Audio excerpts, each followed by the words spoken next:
This is Akeem of Sami Arts. I've got a wonderful treat. It's been a little while since I've done any extra interviewing and being able to talk with some friends of mine, some people of true character. And that's who I'm bringing in tonight, Master Keith Sharp.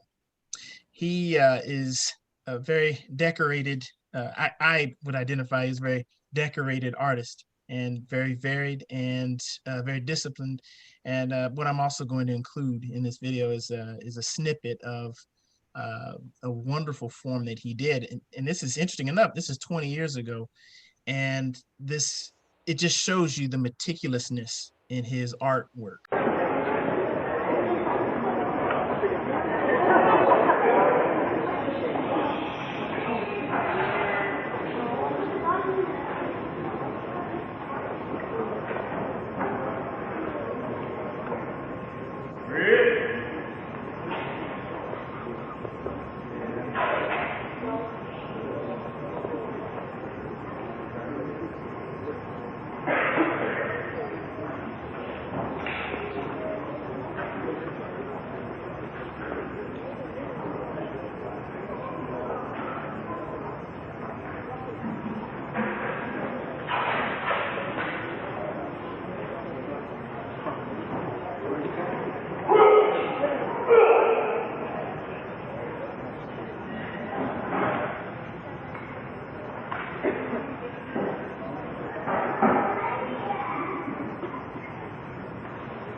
And the authenticity in the way that he brings the artwork, and that it's not just a person who's kicking and punching.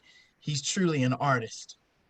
And I really, really am thankful for being able to bring you in our conversation tonight and get to talk over your different forms of art and your very varied areas of skill. Welcome. Thank you, sir. You honor me with this few minutes you allow me to have. So I'm very honored to be here. I've always admired you in your pursuits and everything. I'm real proud of you starting a organization, in the Austin area. So the Austin residents should be very proud they have someone of your caliber and skill, in that area they can go to for knowledge. And that's real important. Considering with what happened today, uh,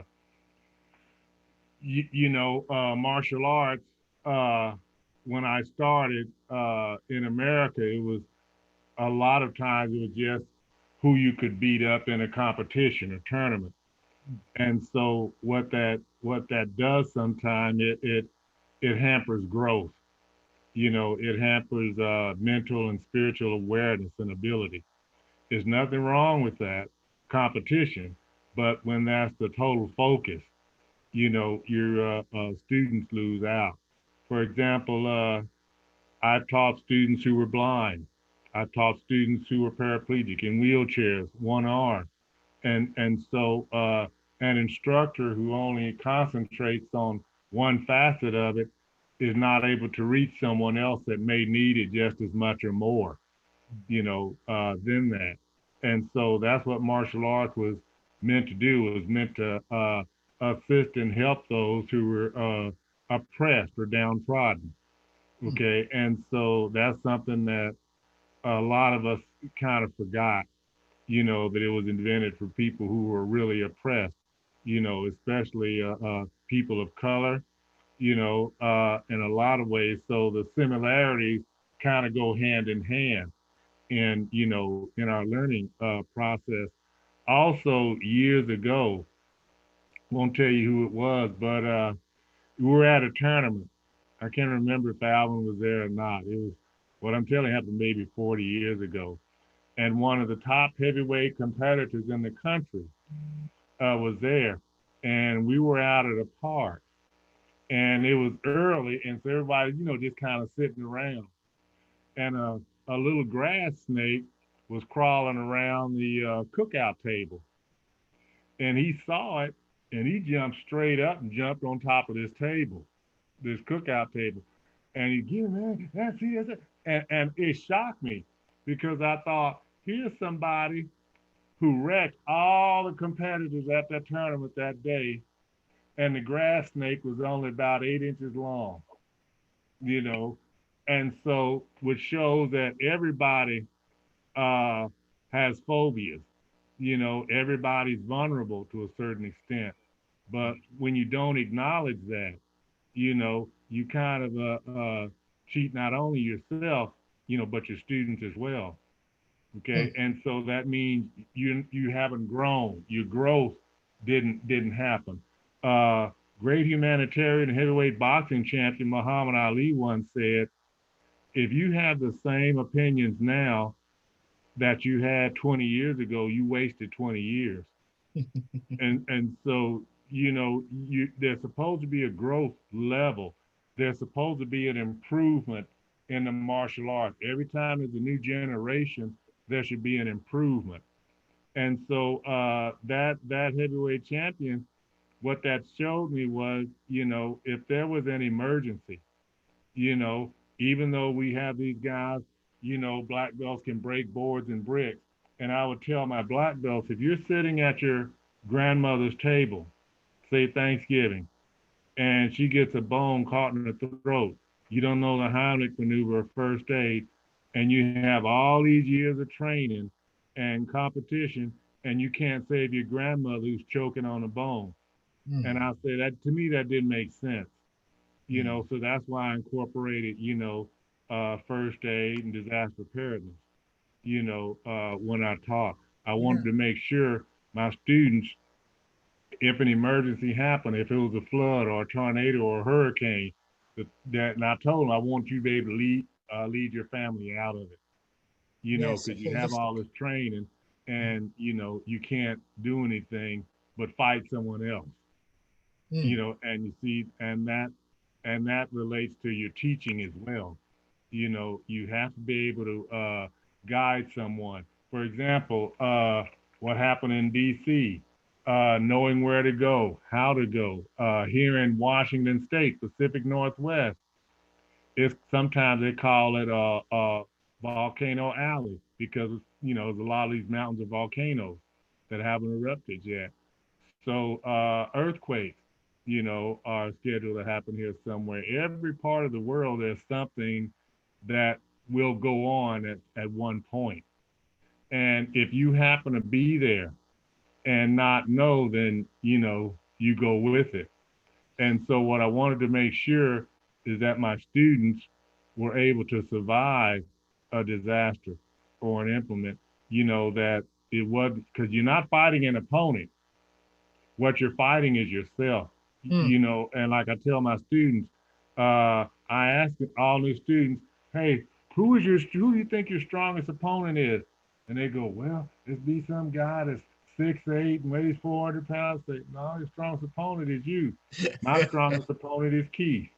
I'm always trying to better Keith. That's What who my what opponent is. what made you like that? Was that initially, is that with your first initialization into martial arts? Is that It what was you a combination of things that happened. Uh, for one, I come from a single parent household. You know, my mother raised my younger brother and I. And so when we were when my younger brother was in elementary and I was in middle school, oh, it's junior high. I didn't tell him my age. It was called junior high at that time. Now it's middle school. But we could she wouldn't allow us to leave the front of the backyard to go down the street and play with other children. Now they could come over our yard, you know, but we couldn't go. So everyone in the neighborhood was saying, you know, keep mom so strict and stern. They can't come out here. They can't go there. They have to be inside a certain time. And it wasn't until my younger brother and I were in our 30s that she told us why. My mother was one of the first black women in North Texas to run for state senate. oh. She got a letter from President Johnson because she wanted to recommend him and nominate him as a civil rights president because of all the civil rights legislation. And Yeah. I had those letters. I'm producing a little video later on about. I have letters of African American history dating back to the late 1890s and Oh. photographs with it. So, after my mother passed, I started collecting. But what she told us was the reason that she didn't want us to go is because when we were in elementary and middle school, my mother used to go to the African American churches and register black people to vote.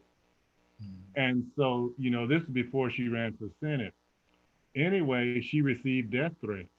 Hmm. Hmm. So she was afraid that something would happen to us. So we went to school and came back home. And we could stay in the yard in front of that, but we had to be where, she could see us so she knew where it was. And so I thought that that had to take a lot. She was a teacher as well, public school, to go to school, teach.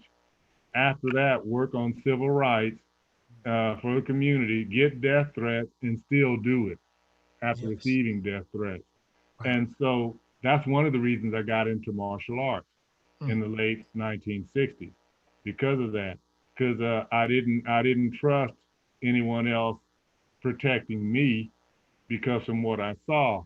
Also, Mm. there was a time I left. I was walking home from junior high school, and I saw the police in Fort Worth, Texas. They had a young man, a boy rather. He wasn't in my grade, but he's from my junior high school. And they were shoving him up against the car and laughing.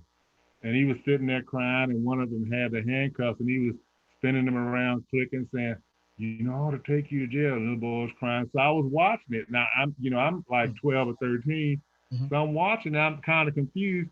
And then one of the officers looked at me and said, "What you looking at?" I said, "Nothing, nothing." I'm 12 years old. He said, "Don't you lie to me. I saw you looking. You better get on down there before we have you up here too." And so I realized I was getting bullied in junior high school. They beat me up, take my lunch money. And then I thought, well, the cops aren't going to help me because look at what they're doing. They're just as bad as the people being. So that's why I got into martial arts, the So you original learned. reason. So it And then sounds. the instructor started telling me, you know, uh, it's to better yourself. You don't seek revenge. You don't go out and get somebody.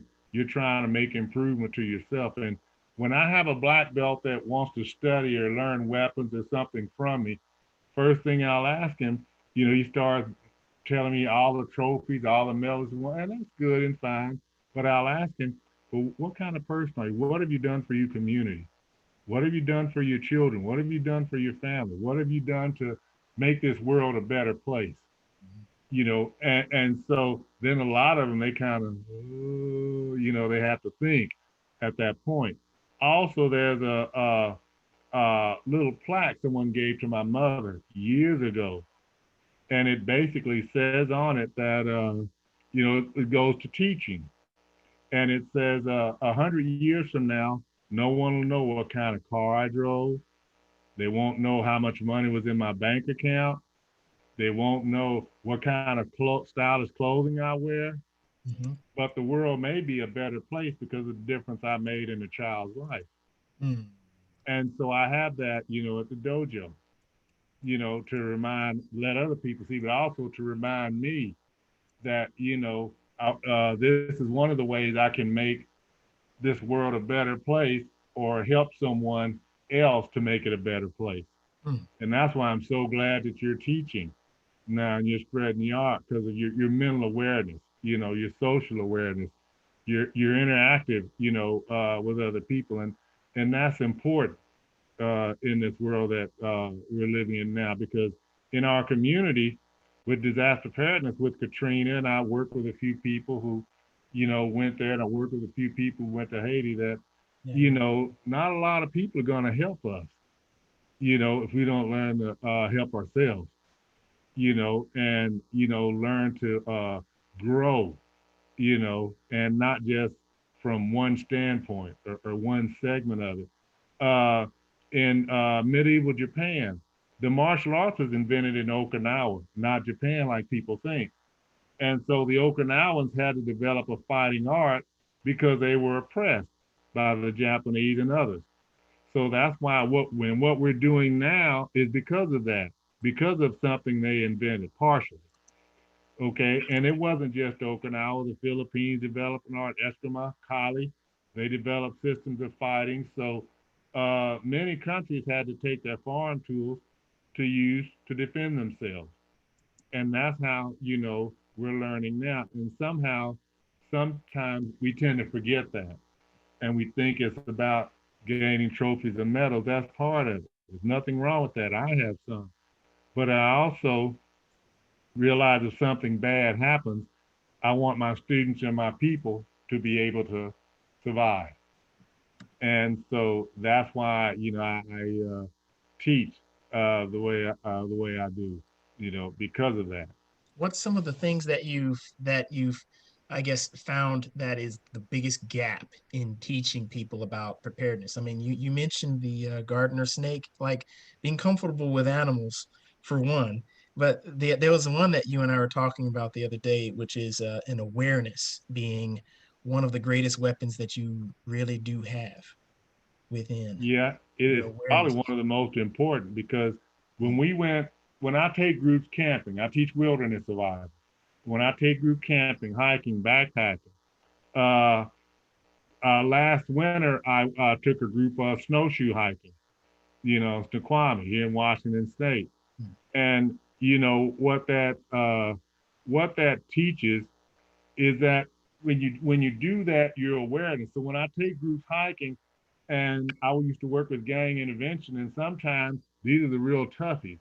And I would tell them, if they show disrespect, and you know how, you and I, we're like wolves in sheep clothing. We don't look like we can do what we can do. All right, so because don't tell them this, but Alvin and Ernest, now they look mean, they look tough, they look like they'll just hit you and knock you, but we don't. We don't portray that image per se. And so these young men, they weren't calling me Mr. Short or this. Oh, hey you, and so this on the drive out there. And when we get out there, they're talking loud. Sunset hadn't quite come up yet, so I explain. I say, "Hey, guys." They go, "What?" I say, "You need to listen." I say, "Where we are, there are 4 different species of rattlesnakes out here," Mm. and everybody got pitch quiet. You could have heard a pin drop. And I said, "If you get bitten, come up to me quietly and say, 'Mr. Sharp, I've been bitten. Could you help me out?' Because if you come up screaming and hollering, 'Oh Lord, help me, Lord,' because that's going to circulate your blood fast. It's going to speed up that poison going through your system, and you won't make it." They go, "Oh God, you shouldn't have told us that." I said, "Oh, I didn't tell you that." I go, "My bad." And I said, "So if you're talking loud too much, I'm going to sense it or hear it before I see it. Mm. And so you guys don't have any sense of awareness." I say a bear could walk right up on you behind you, snatch his paw behind your neck, pull you back, and you wouldn't know what was happening. I say, "Oh, by the way, another thing. If you mess up my tents, I'm gonna take them down. We all gonna sleep on the ground. You really don't want that." And I say, "By the way, something else. If you're laying on the ground, you feel warm, wet snot dripping on your cheek. I say, don't move because it's not me. I say, bears, they'll walk over you and stick their nose in bear's nose, always running, dribbling snot, and they'll dribble down the cheek. And I say, if you move or breathe too heavy, they may take your head off. I say, other than that, everything out here is fine. And then right on cue, coyotes started howling. Ah, And man. boy, then from then on, it's, hey, Mr. Sharp, hey, what about this? And they were crowding around me, hugging. I said, hey, guys, give me room. You need to do this, you need to do that. And I asked a couple of young men to take the ice chest and put it in the trailer, had the food in it. They didn't do it. So I did it. And so I asked them, hey, those chests that I asked you to get, did you get them? You know how teenagers, no, you told them, no, you were supposed to do it. I say, oh, well, don't worry about it. That was our food. So I say, from now on, anything crawling, slithering, flying, catch it or trap it because it goes on the menu. And you mean we go out to eat wild stuff? I say, well, we can go fast in 3 days. It's either one. It's fine with me. So that group, several of them now, well, one of them's in law school, and he was an ex-gang member. Wow. Wow. I kept working with others because that was a way of showing them that, and also being a African American male, that's something you don't see us do Mm, quite a lot. true. I've taught snowshoe hiking, cross country skiing. I do that, and so those are things that stereotypes are placed on us because people want you to believe or put you in a box and say you're not supposed to be able to do this. I want you to stay here, right here. That like Nelson Mandela would tell people in South Africa before they imprisoned him. He said, "I will not be who you want me to be." And martial arts is a way of ensuring that our people are not controlled by someone who wants them to be in a certain spot so they can control them. Mm, So martial arts teaches an independence. I wanted my students to think for themselves. I wanted them to do things that, everyone else does. I often ask students, hey, guys, who was the first in the world to make paper? And everybody looks around and I say, well, actually, there's two. The first humans in the world were Africans to make paper in Egypt. However, they were not the first people and ones in the world to make paper. I say wasps were the first in the world to make paper. Those nests, that's paper. mm. And Wow. so you can use those wasp nests, and if you keep up with the old ones and pack them in a little bundle, you can use that to start fires in the winter when it's raining because it's paper. Just stick it under the woods, a little wax, you can use it. The lint from your dryer, save it, put it in grocery bags or something because you can sprinkle that underneath logs and it'll help start wet wood, Good you know. kindling. And so, Mm. lint has an important part in doing that. I try to teach them things. For example, this.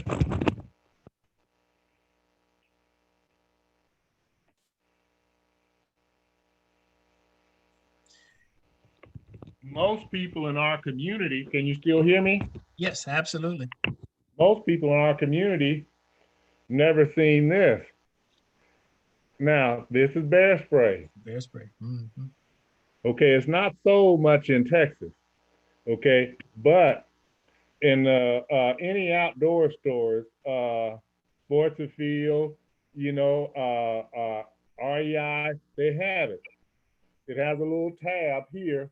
You pull that off, stick the finger, and you press here, and that creates a spray. Bear spray has a reach of 30 feet. Okay, whereas mace or pepper spray, 5 or 6. It has a belt loop on it here, so you can put it on your belt. So if you see a bear charging and you're hiking, you pull it up here and it's ready. Now, the reason that's important is because people thought years ago if you put, don't put this in your backpack because if you put it in your backpack and you see a bear, say 50 yards away, and he comes from behind a tree. Now they're undoing the backpack, setting it down, they're unzipping it, thumbing through it. I know I got that bear spray in it. And then it's too late. He's on top of you. Yeah. Okay. So, and see, but that's a martial artist uh, attitude Mm, about reaction, about timing, about focus.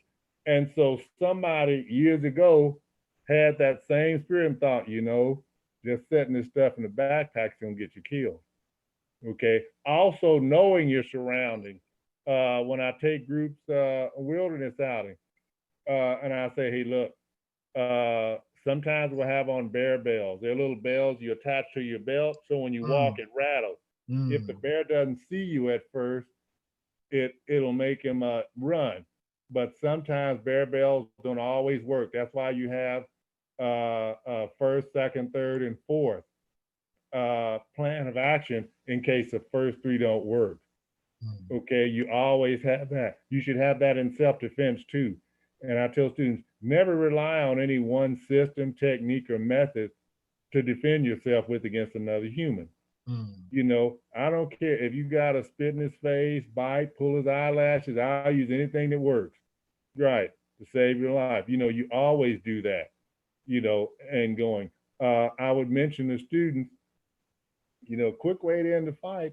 Guy has nose piercings or ear piercing, just grab it, pull it, tear it off. That starts out. So and it looks worse than it really is. But your sense of awareness keeps you alive. mm. Okay, it makes you doing it. So knowing that a bear runs 35 miles an hour, I've had people say, "Well, hey, Sensei, that's not that fast." Because sometimes my car I go 40, 45, and that's slow to me. I go, "Oh," I say, that sprinter from Jamaica, Hussein Same Bolt, bolt. Yeah. won all the gold medals. I said his top speed is 28 miles an hour. Then they go, "Oh." Most bears run at the speed of an Olympic sprinter, so you're not going to outrun them. And their endurance is magnificent. You can't endure them either. You can. Yeah, and also I've seen them run through brush so thick that you couldn't drive a car through it. But I've seen 1,500-pound grizzlies run through it. And they Okay, climb trees. yeah, and because some can, some bears when they're cubs, their claws are curled, and as they get older, they straighten out. So it depends, the region, that they're from. Uh, Bears are unpredictable. Rule of thumb: bear 100 yards, uh, elk, uh, moose, and buffalo 25 yards minimum. And so, but again, that has to do with martial arts. Mm, If an earthquake happens here, and it's at night, say it's 2 or 3 in the morning. So I thought years ago, if there's a fire or if it's a disaster or an event late at night, you're not going to have any lights. So you can't reach over and cut on your night lamp to put on your clothes. So that means you have to put on your clothes, put on your shoes, and do it in a few seconds. If you have small children or babies, that it's hard for you to wake them up for school. Now it's 2 or 3 in the morning, so you got to run in your bedroom and dress them without seeing them in a few seconds to get them out for all of you to stay alive. mm. And so that's something like a block in karate. It has to be practiced, like anything else. So I would suggest to students on the weekend, guys, you got small children, blindfold them and tell them to find the back door and walk out in case there's a fire. Have them get up and blindfold them, have some clothes. In other words, by my bed, I have some sweats that I put on for emergency. I don't need to see them. I have shoes that I slip on. I can do them in less than 3 seconds. Okay, that's martial arts. It's not fighting, it's not sparring in a tournament, but that's martial arts. So Okay, the and so you should be able to have your family ready and out of the house. If there's a disaster and you're walking at night trying to find shelter, remember if it's a hurricane, there's chances are, or earthquake, chances are power lines have fallen and it may be in a puddle of water. So you may not be able to see it. So that's why you have kill lights in doing that, so you can see from a distance. And so, and again, that's awareness, yes, knowing where you are, how yes. you do that. So, martial artists, years ago, you were taught how to survive. You were taught how to find water. I teach students how to purify water. I've baked chicken in a tool chest. I've baked chicken in a box, a cardboard box. Mm. Turned it into an oven. I bake chicken on a exhaust manifold. When it's hot, wrap it in foil, put chicken legs on it, open a can of beans, put it on it. Right after it stops, and it'll heat up. You take the can of beans off, it's boiling, it's bubbling. So that's fuel that you didn't have to use because it's going to cool down anyway. Okay, Mm. but again, that's to me that's martial arts because Mm. it's a sense of awareness of knowing how to do that. And so I guess that's the way I teach. I want to make sure because through history, history is a lesson. It teaches you. History can repeat itself for the good or bad. Mm. Today it did it for the bad, and so you have to learn something about history. And in some schools, they wouldn't teach history, and so you had people not doing like, oh, today's my birthday. I'm 67. And so Happy I'm still birthday. doing the things that I did, 30, 40 years ago. Mm. My diet, my training, my health. And so I tell all my students who are in their late 20s, you want to develop practices now because 30 years from now it's going to be hard to do. Mm. And so I'm always mentioning to them, I haven't eaten beef or pork in well over 25 years. Wow.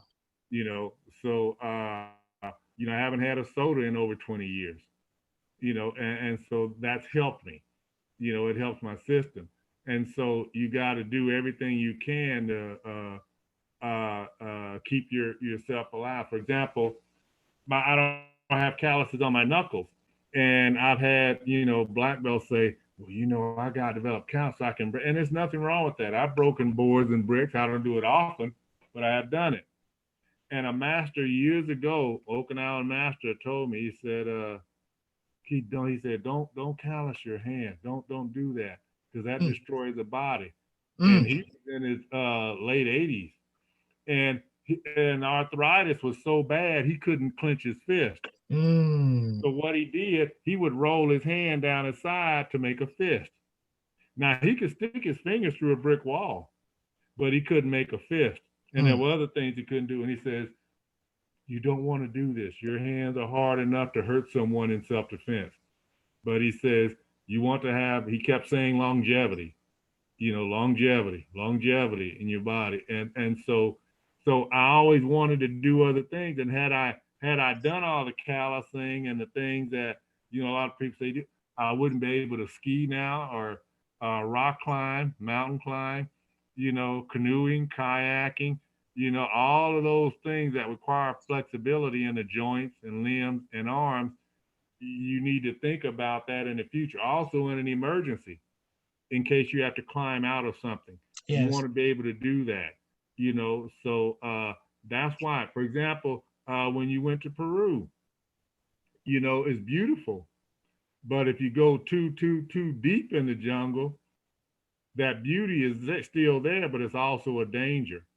Mm. Even now, before I sit down, I'll look underneath a chair because in the Amazon there's always snakes somewhere. Something always biting you, leeches. Spiders. Yeah. So I do that now because it's a habit now. So I look before I put on my shoes. I shake them. Yeah. Because other places, scorpions and spiders, that's a Scorpions. nice little home Yeah. for them to live, and that's habit. I don't even think about it because if I try to not do it because I'm in an apartment or in the city, I know something bad is going to happen one day because I'm going to go out to the jungle again and I haven't been practicing that habit, and it's going to end up bad. So, like I tell students, if you practice a hard punch or a kick or a block with force all the time, when you need it, it's going to be there. And I say, now, if you slough off in class and low and you do a soft punch and you think the instructor not looking and you're doing these weak punches, one day you're coming out of 7-Eleven with a sack full of groceries, you get attacked, And what are you going to give him? What you've been practicing, a Yeah. soft punch. What you've been practiced. So you're going to do what you practice all the time. And so martial arts has many life lessons, hundreds of them, that, an instructor should constantly give that to the student. Look at that student's growth. And basically, that's what I've been trying to do. I do a little bit differently, but, that's what I try to do.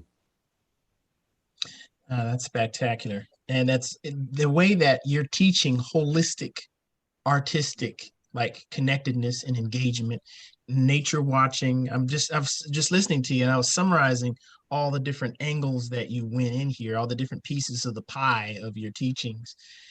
What I'm also hearing is there is a perpetual connectedness with always being able to be in any environment and Mm-hmm. thrive without having to add additional thought patterns because you're Yeah. already thinking it, you're already doing it, you're already implementing it. Mm-hmm. So as a result, you can actually be the same anywhere you go. And Yeah. it can be effortless, which means if you get injured, that's less to be distracted by to get through the injury Yeah. because There's you're an old samurai saying. The samurai had a bunch of creeds. One of them was, I have no enemies. I let incautiousness and carelessness be my only enemy. And so, and that, like I give a demonstration when I teach women self-defense. I say, well, hey, you're walking down the street. You see a guy coming this way. Let's say he's an old biker, rough. He's cussing out a bottle of beer and he's going up like this. And so you say, ooh, I don't want to walk by him. On this side of the street, you see a guy in a business suit. His businessman has on an Armani suit, $2,000 or $3,000 suit, expensive briefcase. You say, I'm gonna walk across the street because he looks like he's all right. So you walk across the street to avoid this guy that's coming here, and you're walking by this guy because you think it's safe. Well, the thing about that is, it's the awareness is absent because most of the serial killers, Jeffrey Dahmer and others, were very polite, very intellectual, very intelligent, very articulate in their speech. Mhm. And that's how they were able to kill so quickly because you didn't expect them to do that. Yeah. And like years ago, there was a survey they did with children in kindergarten. They said, "What is a bad man?"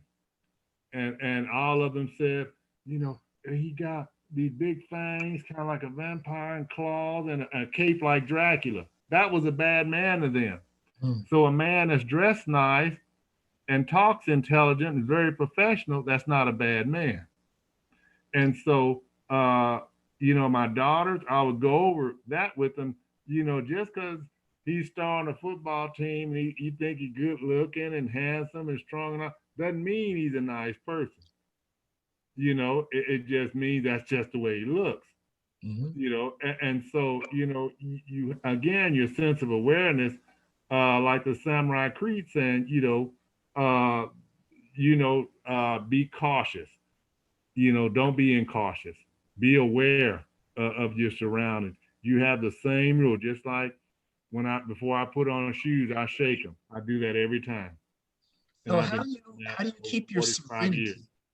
How do you keep your serenity and because here's an interesting line to walk because people who are tend to be aware, there's this other side that people think that you're going to have. The more you think about these different angles of these possibilities that can happen, the more schizophrenic a person can be.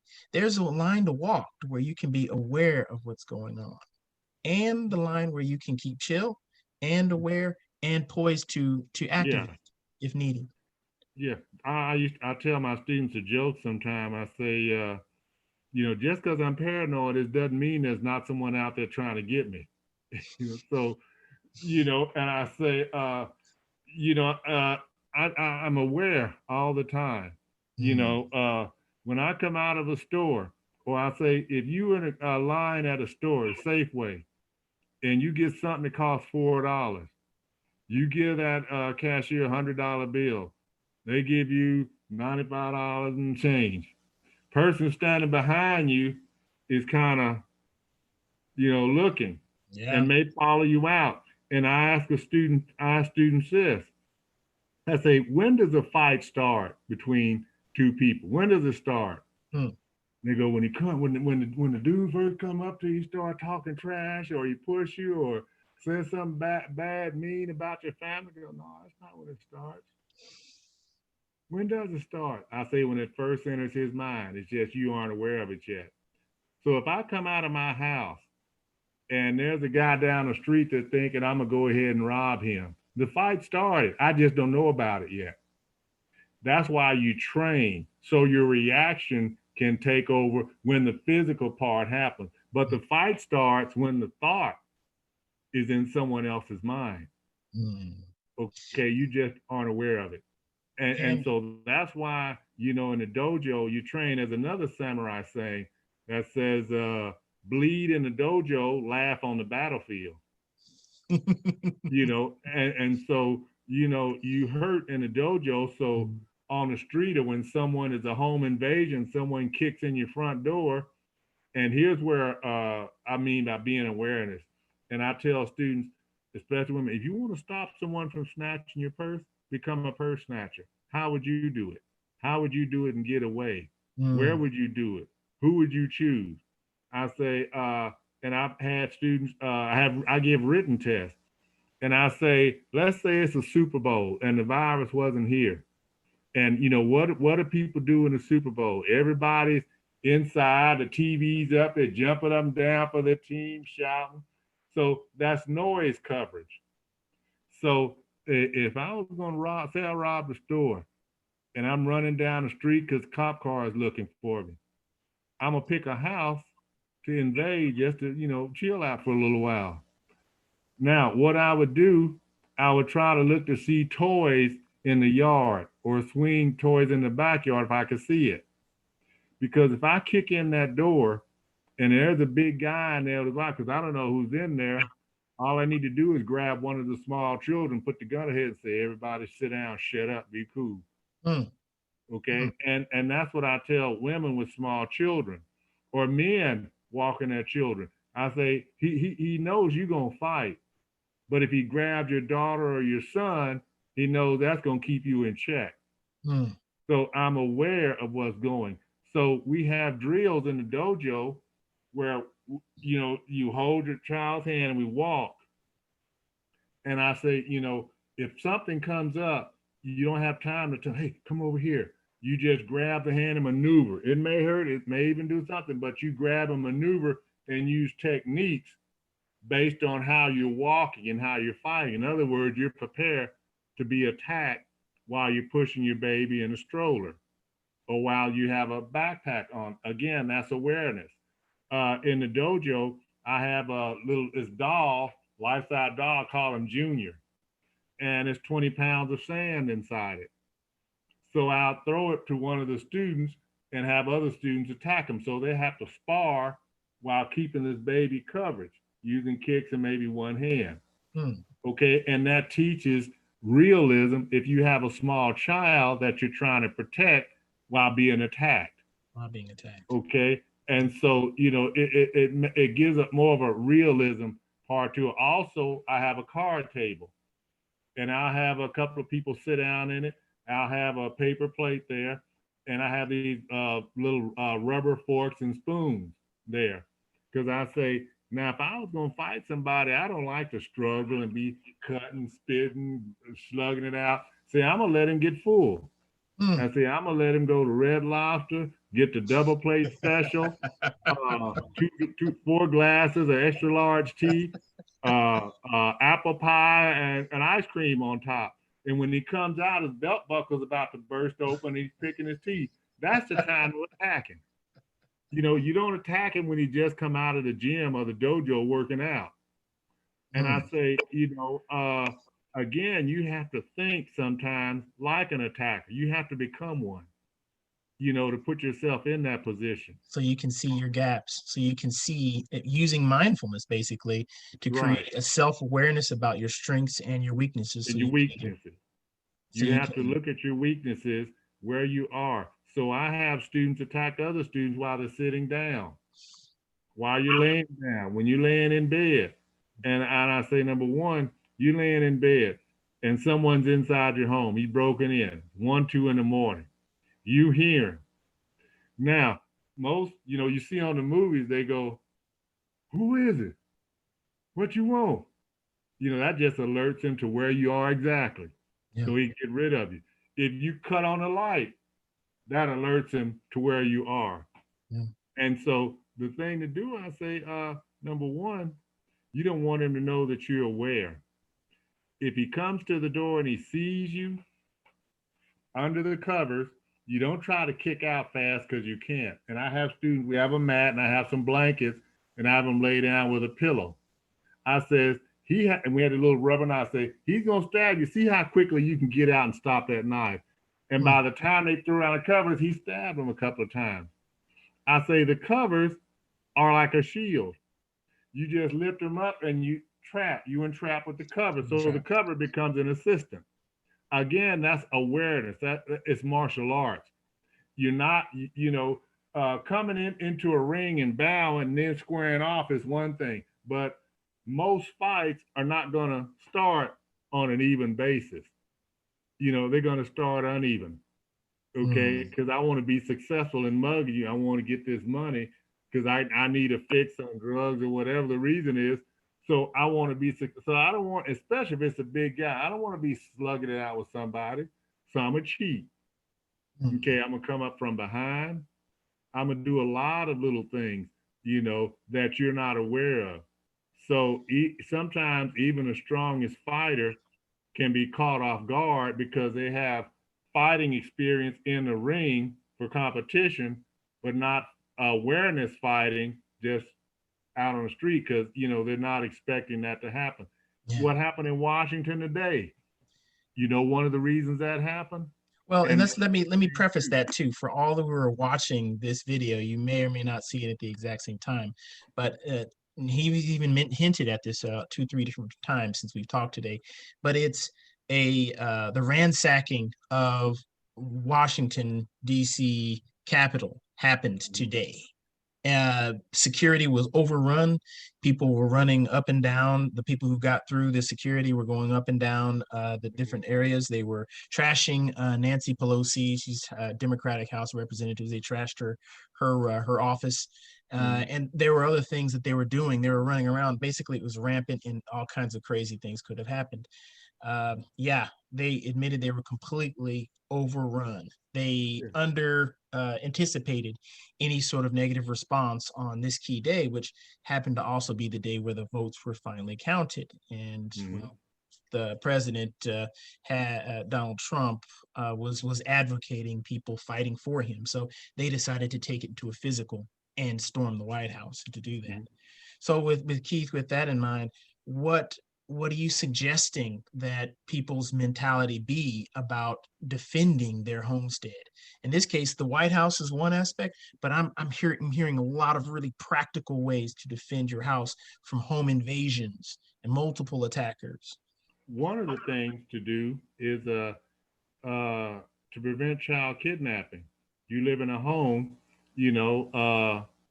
sometimes not to get everybody to try to redo their home, but plant bushes outside the window that have thorns, rose bush, because crooks don't like to get all stuck, and and they're going to avoid that. Okay. Also, inside your home, arrange things inside your home where if someone really doesn't know what's in it, that he trips and gives you a warning. Okay, so he hits his knee, or it gives you a little bit of an early warning to that. If you can get to your child's bedroom, that's where you're going to defend, in doing that.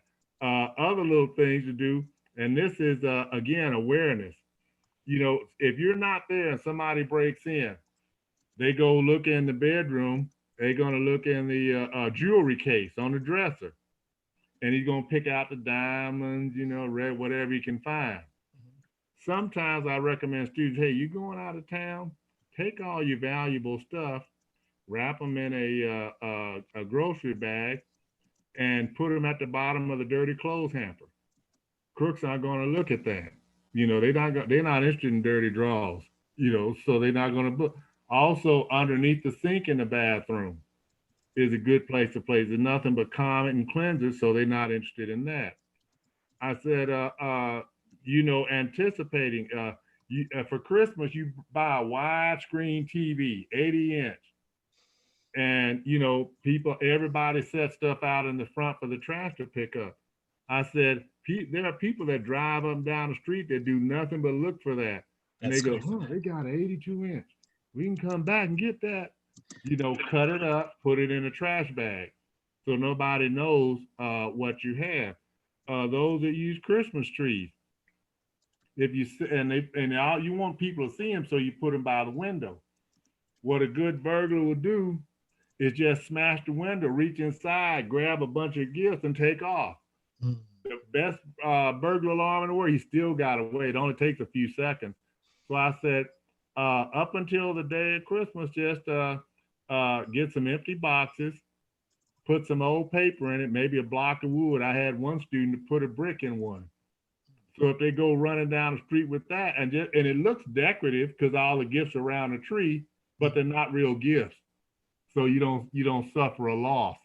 Okay. And also, in case you have a family member that likes to sneak and open gifts for birthdays and stuff, Yes. put something in it like a empty water bottle and wrap it with paper around it, so they'll look at it and the confusion on their faces. Well, why he give me this empty Coke bottle for a gift? And perplexed, so all they can do, they can't tell you they sneaked and looked, so they just got to put it back, and that's. But what that teaches you again is you're not being paranoid. You're just, it's like having a spare tire and a jack in your car. I don't want to get out there, and I'm sure nobody else wants to get out and jack up that car and take off a flat tire. But you wouldn't want to drive without it. Right. Just because the tires are new on your car, you say, well, I can save some gas if I leave this tire and this jack in the garage, and not have to, I have more room in my trunk. But still, you don't want to, you want to risk that. So what you do is you plan for an emergency of having a flat tire. Okay. And that's why you do those things. A self-defense has to be pre-planned. On the job training in an emergency or in self-defense is too late. If you don't have the items that you need in a disaster or any type of emergency, when it happens, you only got a few seconds to do the correct thing, anyway. So what you're trying to do is you're trying to alleviate and also teach your children, if there's a disaster, say a tornado comes through San Antonio, bad, and wrecks everything. Now, you're on one side of town at work. Wife is on the other side of town at work. Children on the other side of town in school. How are you going to meet up? Everything is different. So you have to have a meeting place that all of you know how to get to. That comes as a second point. You have small children, have them walk, so they'll know about walk and how to avoid strangers. In other words, have them walk from the elementary school and you follow them at a distance. Get them used to walking so in case they have to, they can do it. And you have a secure meeting place, a first, a second, a third, and a fourth meeting place, because the first place you chose may have been demolished or you may not be able to get there. So you have to have an alternative, meeting place. Like I say, a second, third, fourth, or fifth area to go to. So that's why preparation in self-defense or in awareness it's like a circle with a bunch of tentacles, and so each one has a purpose. And so in my school, I try to teach that to the students. We enter tournaments, we've done them a lot. You've seen us do that, but I want you to be able to keep your family alive in case you only got one chance. A tournament, you can always say, well, I lost this match, I'll come back next tournament in a couple of weeks. Or you playing football, well, didn't do too well this first quarter, so there's a second quarter and then the second half. In a real life situation or in a disaster, you may only have one chance. One chance, and that's your life or your family's life. Yeah. So your thought process can make all the difference in the world. And this also brings me to something else that came up. Have you, and this is also going back to some of my studies about the samurai and Bushido code. They were Mhm. also talking about how you can pick up the intent of a possible attacker and Mhm. diffuse that intent before. Now, I'm also hearing that Taoists, some old Taoist masters also are training or trained in being able to extinguish the thought patterns and cut it like energetically. I mean, that takes tons of training. I know it's possible. And years, decades of Mhm. practice and training, Yes. and the awareness uh, when someone's going to do something. For example, Vietnam. I've never been in the military, but I registered for the draft because it was a law. Because I still remember my mother taking me down to the board when I was 18 and to Mhm. register. I got my draft card somewhere now, still probably in storage. Yeah. But the Vietnam War ended just when I was graduating from high school. But most people did not want to talk about the war. My cousin passed away about a year ago, and he was in Vietnam, late '60s. You know me how I like history, but he never would talk. He would mention something, said, but I don't want to talk about it Mm. because it was so horrific, Yeah. and see a lot of uh, people of color when they came back, they had a lot of psychological, emotional difficulties because of what went on there. What the VC did is they didn't have the armament or the weapons or the money to purchase all that. So what they did is they had the strong will to win. Guerrilla warfare So I've tactics. had people say everything they did they used against you. So when you threw down a soda can, they would take that soda can, cut it up, peel it so it has sharp edges, put a fishing line in between two bushes. So at night when you're running, it would take and cut that off. Everything you dropped or you used that you thought was useless, they would use. And so that showed a determination, that, yeah, you got the tanks and the helicopters and the planes, but, we're not going to give up. Mm. Okay. And you see, that's what, made the difference. And so when I explain to students about intent. I say your awareness when someone, and I tell young ladies this: if you going out with this guy first time and something doesn't feel right, listen to it. Just say, well, you know what, I don't feel good. Just say, listen to it. Listen to how he talks. If he's always cursing or he hates animals, always kicking, throwing rocks at cats and dogs, that's something that is gonna come at you later on. If he's always talking about his mother, man, that woman gets on my nerves. He's talking about his mother and his sister like that. Think of how he's gonna talk about you later on. Eventually. Yeah. So you listen to signs. There are things that give signs that something's gonna happen. And so again, that goes to awareness. Everything always falls back to awareness, whether it's a hurricane, a tornado, or someone waiting down the street with a tire tool to hit you on the head. It's awareness. And There's this saying that I'd heard from one of my friends. He tells me that he'd rather be a a warrior in the garden rather than being a gardener in the middle of a war. mm-hmm, And just having that mentality alone helps to see in advance possible things that happen, and being able to be in a place of serenity and awareness of your strengths and your weaknesses can also create an energy not of not of paranoia, as people mm-hmm, talk about, when you're just thinking about all the possibilities and you're mm-hmm, preparing in advance for these possibilities. It brings you to a place of serenity because this is going back into the old term, knowing thyself. You knowing yourself, which, like you said, the greatest enemy, leads you to the place of where your real work is.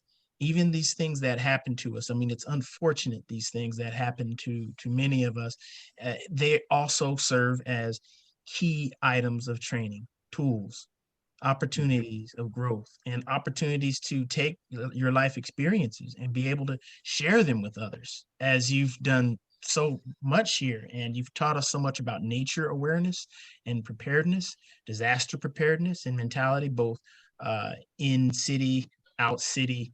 You know, the mentality of being able to be in the Amazon jungle and still survive and do effectively there, just like you would in Northwest Washington, where you live these Yeah. days. You know, and there's a wonderful way that you can be at peace and being prepared at the same time. Yeah. And that's why, I teach the way I've, always done for, years, been in martial arts 50 years. Mm. And so I'm still learning. You always learn. You spend the rest of your life learning, and growing. And so, you constantly look for guides, there. Uh, Time before last, when I went hang gliding, there was a hawk that flew nearby, and I watched him, and he was just soaring, you know. And so the hawk did a circle, weird maneuver that no plane could do. And so for a second, I thought about it. Go, no, I better not try that, because what he was doing was letting me know that, hey, Keith, you may be flying, but I'm still a master of the skies, Mm. and I respect that, and he is. And that lets you know. For example, rabbits know that they don't have anything to fear from vultures, because vultures eat dead things. People think animals are dumb; they're really not. Just dead So animals, yeah. over the centuries, what hawks have learned to do is when they go see over a rabbit's den, they see a rabbit, they soar like a vulture. Now they're way up in the air, so the rabbit looks up and go, "Oh, it's just vulture circling." Okay, so he comes out looking for food, the rabbit, Mm. and the hawk still soars, quietly until he gets slow enough to really go after the rabbit, and then the rabbit's tried to make it to his den, so it depends on who does what first. But what the hawk has learned to do, and what I tell students about that, is the hawk knows for a little while he has to become a vulture Mm. in order to catch food. So he's not a hawk for a certain amount of time. Mm. And I Mm. say, when you get attacked, you have to become someone that you're not. So sometimes you may have to become very vicious, in self defense. I cannot be Keith and defend myself against someone like a serial killer. I have to become someone that's very vicious like him, and then go back to being Keith. Mm. And so that again, that takes a lot of discipline, that takes a lot of awareness. And you see, that's why a lot of people wanted to just find a quick way to be able to kick and punch.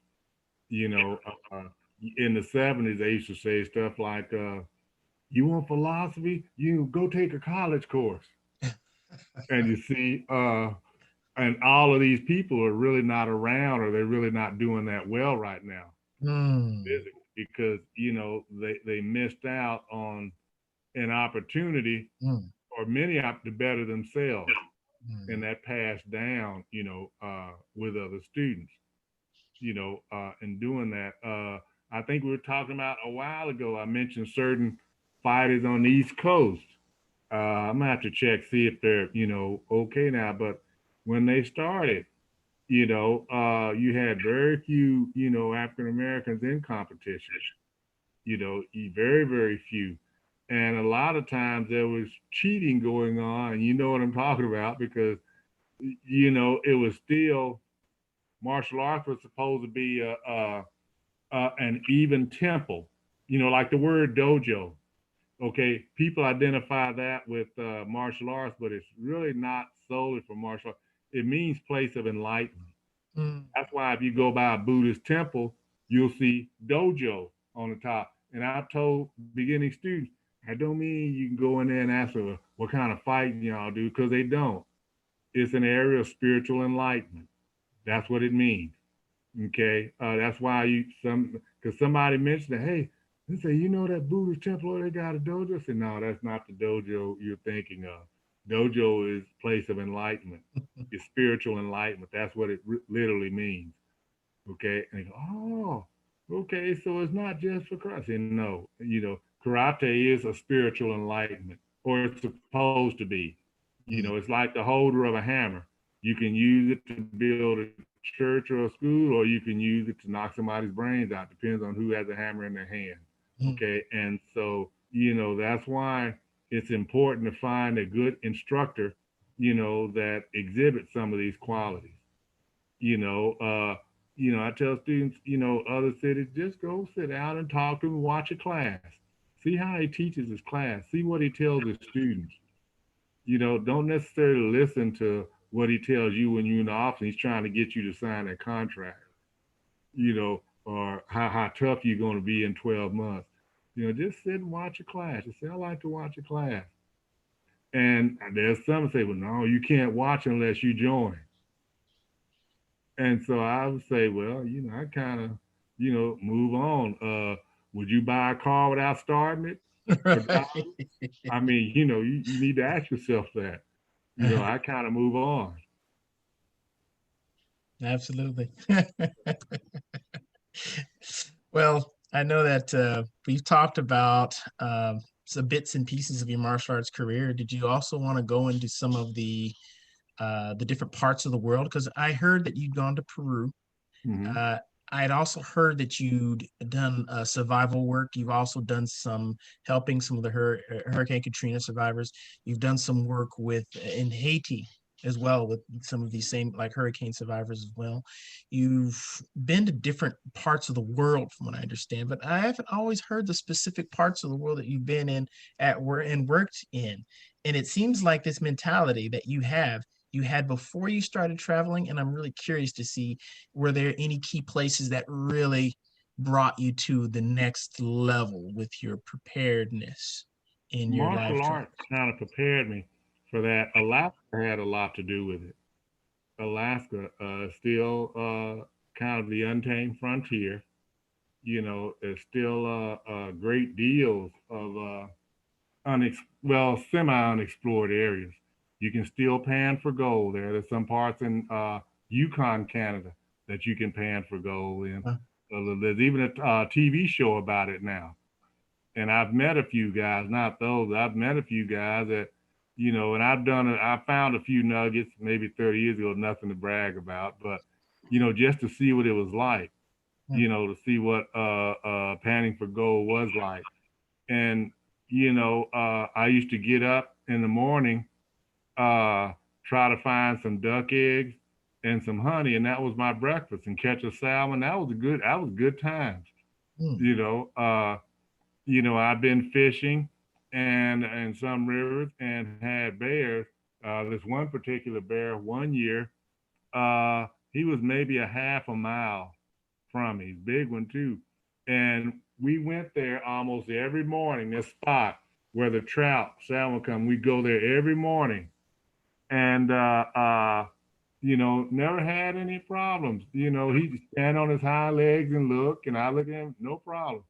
Then one day, he was twice as far as where he usually is, and he chased me. wow. You know, see, because they're unpredictable, and it What, could have been something I did. It could have been maybe from a farther distance. I look different. You know, you don't know exactly why, but that's not the time to try to figure it out. The time to find somewhere to safe. To go. I've had bear keep me up a tree for a day and a half. It rained on us I guess this a is one little that bit. couldn't climb. This is one that couldn't climb, and you just stand there waiting for you. Yeah. And now they'll do other things.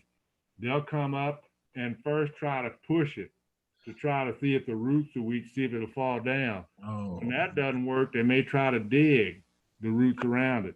wow. And then he just sat there and stayed. Oh my God. And I talked to that bear. I sung to him, and he Oh, looked up and turned his head like that, and just stayed. And then after about a day and a half, he said, "Well, I got other things to do, so I'm tired of fooling with Keith." So he kind of walked off. And I'd wait to get over 100 yards, and I started to climb down. He turned around, look, and started chasing. I climbed back up. We did that deal 3 or 4 times until I finally just wait till he went so far I couldn't see him. wow. But it taught me a lot about about life in general Mm, and appreciating little things. I told this to some people. I don't know if even told it to Alvin or not, but some years ago, I was trying to follow a moose just to get data on it, about what it was doing. And so anyway, winter storm came early, and I couldn't get off that area in time before the snow came, and so I ran out of food, and I went a couple of days, several days without until I got real dizzy. Temperature dropped close to 40 below, mm, wow. and so everything was hurting. When people tell you if you're freezing, don't go to sleep, that's true because you won't wake up. Wow. Because when you start to sleep, through hypothermia, when you sleep, the pain stops, but that means you're dying, Wow. so you don't wake up. So uh, I saw a little log. It had a hollow section in it, and so I crawled in it, and I was praying because it was close to Thanksgiving, and I thought that I was thinking I wasn't going to see my family anymore. I was going to die and this, and so I thought this could be my casket because if it gets covered with snow by the time spring comes, it would have been rotted out, Mm, and part of my body would have been eaten by something. So I was thinking of all this, and mm, I saw some frozen grub worms inside the wood, and I ate them, and that's what kept me alive. And I realized it was Thanksgiving, so I didn't pray for any turkey or dressing or sweet potato pie, nothing like that. What I prayed for was 3 or 4 more grub worms, which I never found. mm. And so that's why I tell people, I've had 3 ounces of water in my canteen trying to figure out how I was going to make that last for 2 days, depending on where I was. So, you appreciate little bitty things. I appreciate clean water. I appreciate food that doesn't have a bunch of bugs in it, heat, air conditioning, a TV. There's little bitty things that you don't think about that, being on your own makes you appreciate, Mm, and realize how blessed you really are and how bad it could be, yes. you know. So that's one of the reasons I teach my students. You may have to really hurt in order to survive, depending on what's going on. So you want to be able to survive. The samurai had another creed. You know, my Triyoshin lower abdomen. That is my home. So wherever I am, I'm at home. Ocean. you know Mm, so you learn to survive in any situation at any area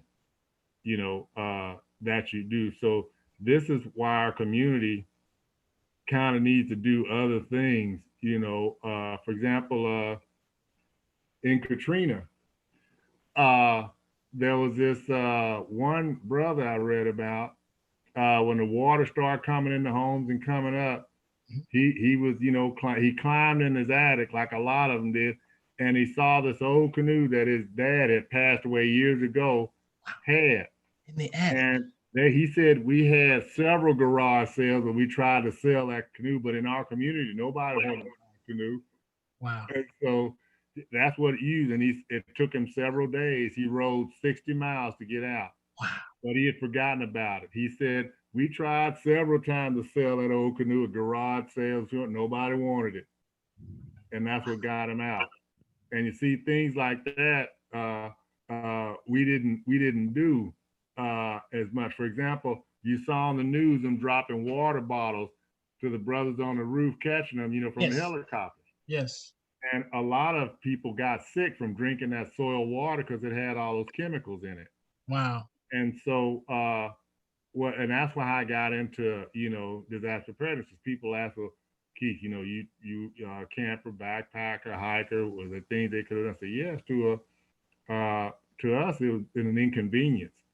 It's like having a spare tire and a jack. If you know what to do and how to do it, you'll be late. You may be sweaty if it's hot, but for the most part, it shouldn't kill you Mm. changing the jack. So, but we didn't do anything like that. Mm. So, we relied on other people or other groups to help us. There was a declaration put out that everybody go to the Superdome. You heard about that? And so all these thousands of people came, but the people that were supposed to come there with the buses, they said, "No, I'm getting my own family and getting out of here. There is no more New Orleans. What they gonna do? Fire me?" That's why a lot of police left. Mm. They said, "What they gonna do? There's no more New Orleans." And so they drove to Tennessee because they could. And when they told everybody to leave, like one elderly lady said, who's in civil rights in New Orleans, she said, "How are they going to leave? Fly 90% of us depend on public transportation. So we couldn't fly. So how are we going to leave?" And so that's because you don't have enough people that do things other than what's considered, the normal things Mm. that we do, such as camp. But there were groups who were in Metairie and other cities.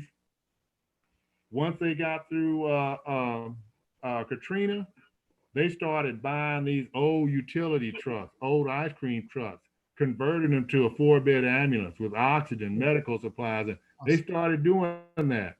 Guess Awesome. what we did? Awesome. Yeah. And so but our community, number one, the funds wasn't there for us to do that, but also the desire was not there to do that either that much, from what I could see, because the crisis was over, Hmm. and so people don't go out and buy flashlights and water until the hurricanes, Already here. like in Florida. You should have had that stuff in the garage months ago. And now everybody rushes to Home Depot to buy boards to put over the windows. See, that should, it's really too late to do that. And that's just human nature. But see, our community can't afford to do that less than other communities.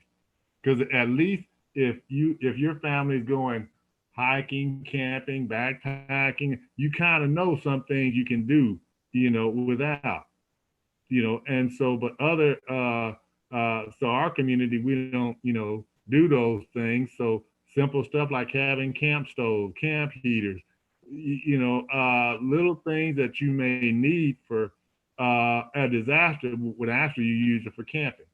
Mm. Remember when I had that motorhome? I don't know if you remember. Now I used to No. come to San Antonio. I had a classy motorhome, and I came with it, and so I used to drive that to the tournaments and carry 10 or 12 students in it. We slept in it a couple of times to save on motel. Yeah. And so people where I lived in Dallas say, yeah, when the times the Keith drove that motor, we knew because he was the only black man around here driving a motor home, going places. There was a few more. I wasn't the only one. There was a few more, but a couple of them made a joke about it, said that, and everybody was shocked that I would buy something like that. But I go, well, I like the outdoors, so I'm in it a lot, and it's a base camp. So I parked that somewhere at a state or national park, and then hike into the back country. So Oh, it's a matter of enlightening yourself, wanting to enlighten yourself, like what you're doing, with this program. See, this is going to reach a lot of people, and so you have a variety of different opinions, viewpoints, theories that help, that make us grow as a community. That's why I'm so proud of you doing this. because this is going to help a lot of people in many different ways, and many guests that you have. You know, people of color who are pilots, people of color who are divers. To give our children a different perspective on career choices that they can make later on that they don't see too many of us doing. And so that's why being a martial arts instructor or master like yourself, see, you're an example that, what you can do, because 40, 50 years ago, you didn't see too many, hardly any. Mm. And so that's why now, with video and with Zoom and the internet, you can reach out, and do things and build. So I'm real proud of you for doing this. Thank you. Thank you. I'm just very thankful to be having your wisdom on here. I remember even like 20 years ago, 20 plus years ago, uh, I remember thinking to myself, I was hearing the different stories that you're telling. I was like, wow, interesting.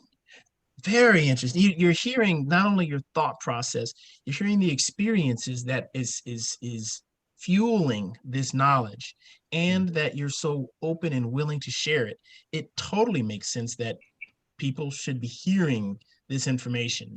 This is raw knowledge. This is actual knowledge, and the best part that I like about it is that it supersedes all creeds, all colors, all people. Yeah, I mean, it's practical knowledge, and to not hear it or be open to hear it, I think is opening you or anyone who is not able to absorb this wisdom. It's putting them in a spot where they're going to have to suffer, or the people that they know and love exactly. are going to Yeah, have to suffer for it by just not being willing to one, listen, to implement. Even if you just take a little bit here, a little bit there, just add it up. It's really about the consistency and the mentality, and then be positive. I'd rather have the flexibility to be positive about something rather than be into a negative mentality all the time about how things are. If you're prepared mm-hmm. for it, it opens the door to gratitude that, one, you have access to all these things, and two, that you have this place that you can go to that allows you to connect with the rest of the world. So Hmm. on that note, I guess that shall be the end of our time today. I know that I definitely would love to hear some more of your wisdom again, hear some more angles. Anytime, sir. Anytime. Just give me a call. I'm just so proud that you're doing this. Tell your family I said hi. Absolutely, I will. Yeah. Thank you. I really appreciate who you are, and thanks for shining in this world. I love you. Thank you. Oh, the honor is mine, sir. Thank you for doing this. Thank you. And tell all your students, when I'm down there, I'll do some things with them. So, let them know I like to meet them and see what they're doing. Or, okay, you guys want to come up here one time in the Pacific Northwest, you know, uh, I can show you to Olympics, the Cascades Mountains, go hiking. Sometimes you can go on some of the shores, see whales, whale pods merging. So, totally different. I've even trained on the beaches here. You can watch seal herds come up to rest. It's that's why I moved here. 'Cause I've always wanted to live in the Pacific Northwest. So totally. Tell all the guys in San Antonio I said hi. Ernest, Mike Craven, all the groups. I said hi, Absolutely. and tell them to drop me a line every now and then. All right. Well, on that note, I'm going to end our show today. And thank you all Mm-hmm. for listening. And feel free to send information if you want to learn more about how Master Keith Sharp's program is presented. If you'd like to get in touch with him or connect with him at how he's teaching these arts. And as you've heard, it's not just martial arts. It's not just kicking and punching. It's so much more. Even if you're just looking for a survival expert or survival opinion, disaster preparedness, if you're thinking about the martial mindset, if you're thinking history, martial arts history, this is one of the golden spots to go to. So just let me know if anyone has any questions or would like to get in touch with him. And thank you all and have a good evening.